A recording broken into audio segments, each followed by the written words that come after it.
Le why, chers amis. Why? Pourquoi avez-vous besoin de mieux ou de bien ou de tout simplement speak English? De parler, de maîtriser la langue de Shakespeare. Posez-vous cette question. À mon avis, la réponse est évidente. C'est soit pour la vie privée, soit pour la vie professionnelle. Peut-être que vous êtes bloqué dans votre carrière à cause de ça. Peut-être que vous êtes bloqué en partie dans vos relations personnelles à cause de ça. Si vous avez de la famille qui maîtrise que l'anglais ou le plus souvent l'anglais, je pense à tous les grands-parents notamment qui ont des petits-fils et qui commencent à parler quasiment que en anglais. Donc, je vous salue. Donc, why do you want to speak English better? Pourquoi vous voulez mieux parler anglais? C'est cette question qu'il faut se poser. La réponse, à mon avis, est très facile à trouver pour vous. Maintenant, comment faire pour y arriver? Alors, il se trouve qu'une des difficultés majeures de l'anglais, vous le savez, et sans doute là où c'est le plus complexe, c'est la pronunciation. C'est pourquoi on s'entraîne et c'est déjà la partie numéro 3. Alors, je vais enlever le why, mais je l'enlève seulement physiquement sur le tableau. Il faut toujours l'avoir en tête. Le why, c'est votre destination. Et ensemble, chers amis, si vous le voulez bien, on fait le chemin, j'allais dire le voyage, parce qu'honnêtement, c'est presque un voyage. Et pour ça, on a besoin d'un bon sac à dos, de rations aux nourritures que constitue, par exemple, la prononciation. Bon alors, j'arrête la métaphore filée pour vous dire simplement aujourd'hui qu'on va s'entraîner, notamment à prononcer la voyelle I, A et E. On va mêler un petit peu ce qu'on a vu dans les deux premières vidéos. Vous n'avez pas vu les deux premières vidéos?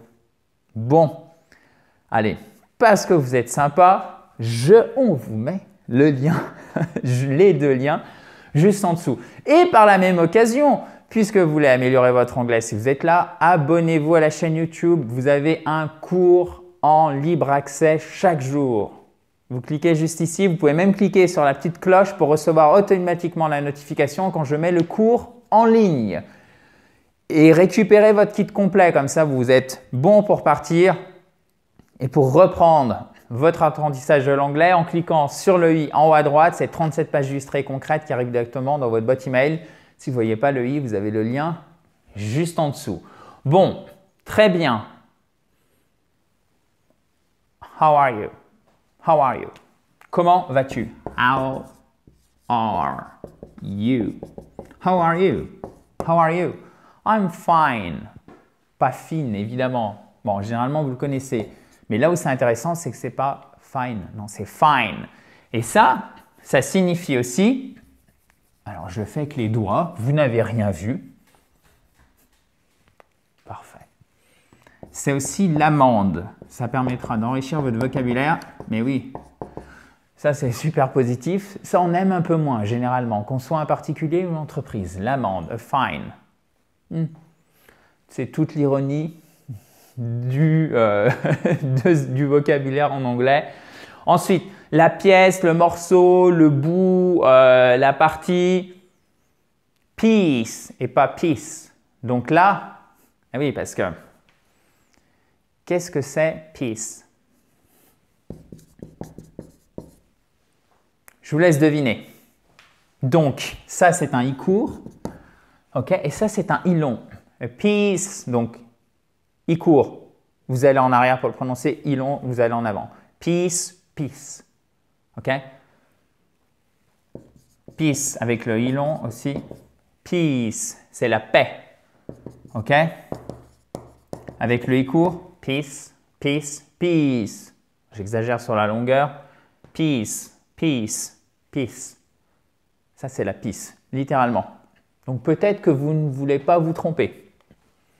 Un autre, comme ça. Celui-ci, je vous laisse le chercher. En plus, il est super connu. I long, I court.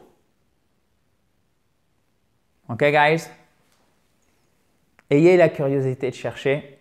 C'est volontaire, hein? Je ne vous donne pas tout. Ouais, je suis vraiment pas sympa. Mais je suis sûr que certains d'entre vous, vous le savez déjà.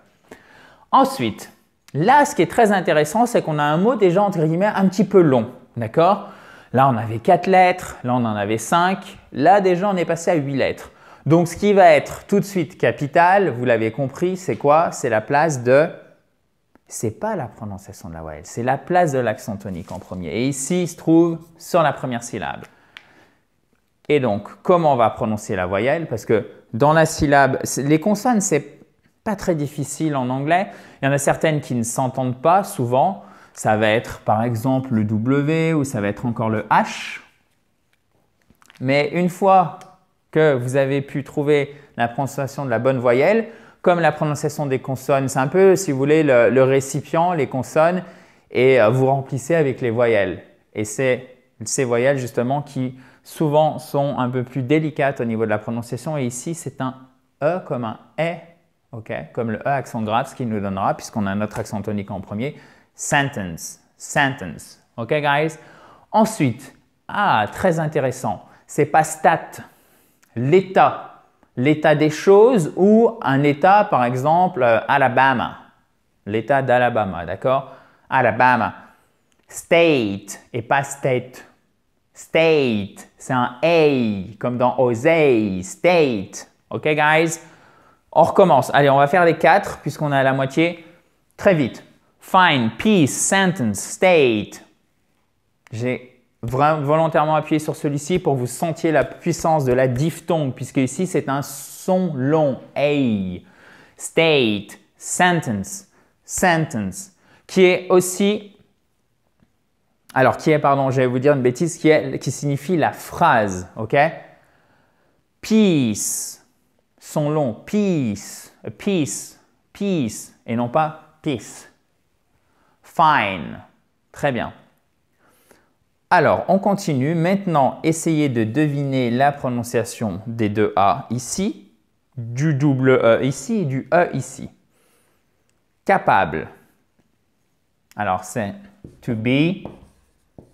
être capable de,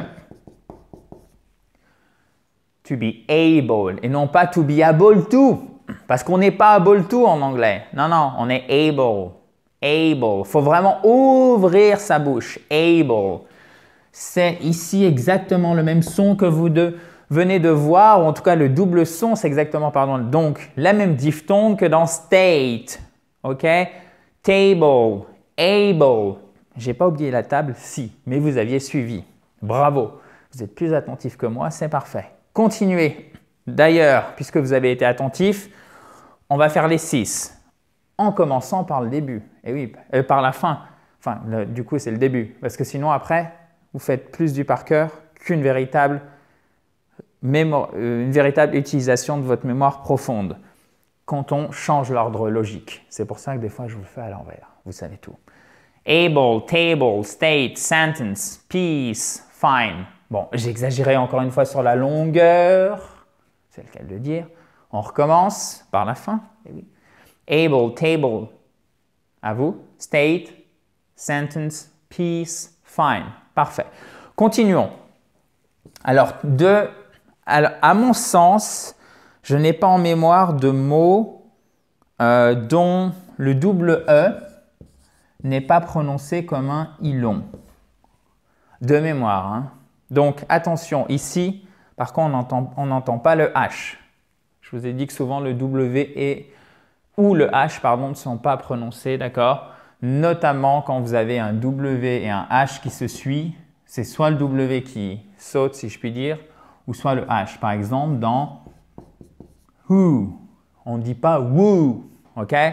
Ça se prononce H et ensuite vous avez un OU long. Who, who, who. Ok, guys? Bon, j'exagère aussi sur l'aspiration. Et c'est vraiment important de bien vous méfier. Quand vous voyez W et H, vous devez avoir une espèce de petite alarme là. Attention à la prononciation. Donc là, c'est will. C'est le H qui ne se prononce pas. Will et pas will. Ok? Parce que will, comme ça, c'est la volonté et c'est aussi la prononciation de l'auxiliaire pour le futur. Et oui, il y a toujours une deuxième prononciation qui se cache. C'est pour ça qu'à chaque fois, ou en tout cas souvent, quand vous faites une erreur sur la longueur des voyelles, en fait, vous prononcez un mot totalement différent et la personne en face elle essaye de reconstituer ce que vous avez dit. Ok? Et comme Le problème, c'est que les anglophones sont habitués à ce que tout le monde parle anglais. Du coup, ils ne font pas forcément d'efforts, voire aucun. OK? Du coup, I don't get it. Je ne comprends pas. I don't understand. Help, help. Là, il faut bien prononcer le H, OK? Help, help, help, help. Help, will, able, table, state, sentence, piece. Fine.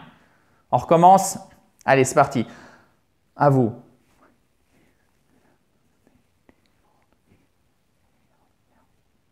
Bien. Super. OK? Fine, piece, sentence, state, table, able, will, help. Alors, on ne va pas évidemment faire toujours de la prononciation comme ça. Mais vous voyez ce travail en profondeur.